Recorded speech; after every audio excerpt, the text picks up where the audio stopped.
Hello दोस्तों, welcome back to the channel Srishti study point. UP PCS 2024 के prelims exam की official answer key जो है वो जारी हो चुकी है। और ऑफिशियल आंसर की में इस बार क्या हुआ है कि आंसर्स ना देकर उन्होंने एक जो बुकलेट क्रमांक है, जैसे ये वाला, ठीक है, ये मैंने डाउनलोड ही की है जो ऑफिशियल आंसर की आई है उससे रिलेटेड। तो ये जो है बुकलेट दे रखी है और इस बुकलेट में इन्होंने जो जो आंसर हैं उनको चौकोर खाने में, ये आयताकार खाने हैं, इसमें मार्क कर दिया है और सारे बच्चों से कहा है कि इसी को चेक कर ले। इनका एक लेटर भी है, उस लेटर को अभी मैं आपको बताऊंगी कि किस तरह से उसमें क्या लिखा है। हम क्वेश्चंस को जो है चैलेंज कैसे कर सकते हैं वो भी इसमें पूरा अपडेट दे रखा है। तो इस तरह से पूरे 150 क्वेश्चन जो जीएस के हैं उसकी आंसर की आई है और 100 क्वेश्चन जो सी सेट के थे उसकी आंसर की आ चुकी है। ठीक है, तो ये इस तरह से पूरा इन्होंने चौकोर खाने में हर आंसर को बता दिया है कि इसका ये आंसर है और केवल एक ही बुकलेट संख्या का दिया है, उसी से आपको मार्क करना है और उसी से आपको अपना चैलेंज जो है क्वेश्चंस पे देना है वो देना है। तो देखते हैं कि इन्होंने जो लेटर जारी किया है उसमें क्या क्या पूरा डिटेल में बताया है, फिर बात करते हैं। देखिए, ये आया है पूरा आयोग की तरफ से एक लेटर। पहले तो उन्होंने पूरा जो क्वेश्चन बुकलेट है उसके आंसर बताए हैं और फिर जो लेटर जारी किया है, विज्ञप्ति है, उसमें पूरा अपडेट दे रखा है। इन्होंने पूरा दिया है कि जो परीक्षा हुई 22 दिसंबर को जो आयोजित की गई थी उसका सामान्य अध्ययन का पहला पेपर और सामान्य अध्ययन का दूसरा पेपर, ठीक है, दोनों पेपर को GS1 और GS2 कहा है, GS2 का पेपर कहा है। इसमें लिखा है इन्होंने कि प्रश्न पत्रों को स्कैन करके उसके उस प्रश्न पत्र के प्रश्न जो है उनको स्कैन किया है और उनके उत्तर आयोग की वेबसाइट इस पर हैं, जो आप 30 दिसंबर 2024 तक देख सकते हैं। प्रश्न पत्र के नीचे दिए गए विकल्प में से सही उत्तर को हाईलाइट और अंडरलाइन यानी कि आयताकार खाने में, अभी मैंने आपको दिखाया था आयताकार खाने में इन्होंने ऐसे मार्क किया था, और क्रम संख्या ये पूरा यहाँ लिखा है कर दिया गया है। अभ्यर्थीगण आयोग पर जारी सामान्य अध्ययन प्रथम जो प्रश्न पत्र है जो मैंने अभी आपको दिखाया उसका बारकोड, जो उसकी क्रम संख्या यही थी, अभी आप बैक में जाके देख सकते हैं यही थी। इस प्रश्न पत्र को और सामान्य अध्ययन का जो द्वितीय प्रश्न पत्र है उसकी बारकोड ये, जिसके 100 क्वेश्चन आए। ठीक है, तो इस तरह से इन्होंने बताया कि केवल 2 कॉपीज, एक ये बारकोड वाली और एक ये क्रम संख्या वाली, इनके सही उत्तर को आयताकार खाने में इन्होंने मार्क कर दिया है। उन उत्तर से आप मिलान कर ले, चाहे आपके पास कोई भी क्रम संख्या की बुक हो, लेकिन आपको मिलान इससे ही करना है। आपका क्वेश्चन अगर रिसफल है इधर से उधर तो आप मिलान इससे कर लें। और यदि आयोग के द्वारा प्रश्न पत्र से संबंधित आपको कोई आपत्ति है तो प्रथम प्रश्न पत्र का जो बारकोड ये है, द्वितीय प्रश्न पत्र के बारकोड क्रम संख्या ये है, जारी प्रश्न पत्र पुस्तिका के क्रमांक की संख्या के अनुसार। मान लीजिए इस बारकोड में पहला क्वेश्चन है लेकिन आपकी बुकलेट में वो चौथा क्वेश्चन है, तो आपको चौथा वाला नहीं मानना है, पहले क्वेश्चन के अकॉर्डिंग आप अगर मार्क वो करेंगे आपत्ति तो कहेंगे कोश बार इस क्रम संख्या के क्वेश्चन नंबर 1 में मुझे ये दिक्कत है।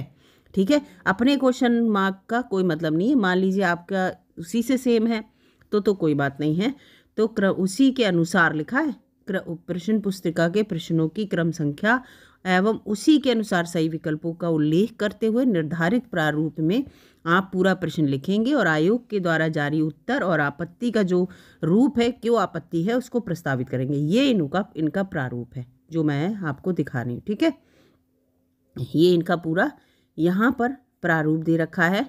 ये देखिए, ये है, यहाँ पे आपको अपना नाम लिखना है, अनुक्रमांक लिखना है, परीक्षा का नाम, विषय का नाम, और ये देखिए क्रम संख्या के अनुसार वही आप क्रम संख्या डालेंगे प्रश्न पुस्तिका, उसके अनुसार कौन सा प्रश्न नंबर है, कौन सी प्रश्न संख्या है और प्रश्न के बारे में लिखेंगे। फिर ये पूरा इसके अनुसार उसका विकल्प और उत्तर लिखेंगे, फिर आपको जो दिक्कत है वो, फिर इसके साक्ष्य भी लिखेंगे, है ना। तो इस तरह से इसमें पूरा इन्होंने दे रखा है। अतः इस संबंध में अभ्यर्थी को एदत द्वारा सूचित किया जाता है कि वे आयोग के द्वारा उक्त वेबसाइट पर जो प्रदर्शित प्रश्नों और उसके उत्तरों को देख लें और कोई विसंगति होती है तो अपना प्रतिवेदन दे सकते हैं। लेकिन क्या है, केवल जो विकल्प है जारी प्रश्न पुस्तिका जो है उसके अनुसार अनिवार्य रूप से 1 से 150 प्रश्न तक, और जो सामान्य अध्ययन का दूसरा है 100 प्रश्न तक, वही नंबर वही क्रमांक लिखेंगे जो आयोग के द्वारा ऑफिशियल वेबसाइट पर ठीक है। ऑफिशियल वेबसाइट पर ऑफिशियल आंसर की दी गई है, जिस प्रश्न पत्र की जिस क्रमांक की उसी से क्वेश्चन आप मैच करेंगे। ठीक है।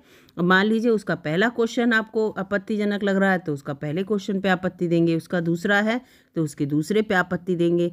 अपनी प्रश्न पुस्तिका से नहीं, आपने अपने से तो मिलान किया होगा कि मेरा जो चौथा प्रश्न है वो इसके दूसरे प्रश्न की तरह ही है, इसमें दिक्कत है तो इसको नहीं, प्रश्न नंबर 2 ही आप लिखेंगे। ठीक है, ये यहाँ पर साफ लिखा है। ठीक है, और आपको भेजना है ये पूरा डाक के द्वारा आयोग के काउंटर पर 31 दिसंबर 2024 तक 5 बजे तक, या तो डायरेक्ट दे सकते हैं, अन्यथा बंद लिफाफे में। ये पूरा लिखा है कि आप परीक्षा नियंत्रक, पूरा ये एड्रेस दे रखा है इन्होंने, अति गोपन 5 अनुभाग उत्तर प्रदेश लोक सेवा आयोग प्रयागराज 211018, ये पूरा इनका एड्रेस दे रखा है। इस एड्रेस पे आप चाहें तो रजिस्ट्री कर दीजिए, अदरवाइज काउंटर पे आप दे दीजिए किसी भी कार्य दिवस पर। ठीक है, लेकिन 31 दिसंबर तक शाम के 5 बजे तक। बिना साक्ष्य के आपने केवल ऑब्जेक्शन उठा दिया, कोई आपके पास साक्ष्य नहीं है, अपठनीय आपने ऐसा लिखा है कि वो अपठनीय है, असंगत साक्ष्य है, तो इन आपत्तियों पर कोई विचार नहीं किया जाएगा। निर्धारित तिथि और समय के बाद अगर आप कोई साक्ष्य देते हैं तो इसका कोई मान्य नहीं होगा। यहाँ पर फिर से लिखा है, आयोग के द्वारा जारी प्रश्न पुस्तिका बारकोड क्रम संख्या इतनी और क्रम संख्या इतनी में अंकित प्रश्न संख्या एवं विकल्प के अनुसार ही आपत्ति देंगे। ये देखिए कितना बड़ा बड़ा मार्क कर रखा है। ठीक है, इन्हीं दोनों के अनुसार जो उन्होंने जिसकी आंसर की यहाँ पर आपको दी है, जो मैंने अभी आपको दिखाई थी, आयताकार खाने में आंसर बताए रखे हैं कि इसका आंसर ये है, और ये इसका आपका पूरा प्रोफार्मा है। इस प्रोफार्मा के अनुसार आप दे सकते हैं, यहाँ पे आप अपने हस्ताक्षर करेंगे, है ना। तो ये चीज़ यहाँ पर पूरा दे रखा है। तो ये वेबसाइट पे है। ठीक है, यूपीपीएससी की वेबसाइट पे आप जाएंगे तो ये प्रारूप आपको मिल जाएगा। तो पूरा इसमें ये अपडेट करना था मुझे, आंसर की आ गई है। आप अपना पेपर जो है मिला लीजिए, क्वेश्चन बैठ के आपको देखना पड़ेगा कि इसका क्वेश्चन कौन सा है, तो आपका क्वेश्चन कौन सा। थोड़ा टाइम तो लगेगा, लेकिन अगर आपत्ति है तो ज़रूर दीजिएगा। आपके क्वेश्चंस के आंसर बढ़ेंगे या आंसर जो क्वेश्चन है उसको हटाया जाएगा, कुछ भी किया जाए फ़िलहाल, लेकिन आप इसको मिला लीजिए। ऑफिशियल आंसर की है, ज़्यादातर करेक्ट आंसर बिल्कुल बताए होंगे इसमें, सभी 1-2 ऐसा होगा जो गड़बड़ हो, लेकिन ज़्यादातर सही ही होंगे इसमें।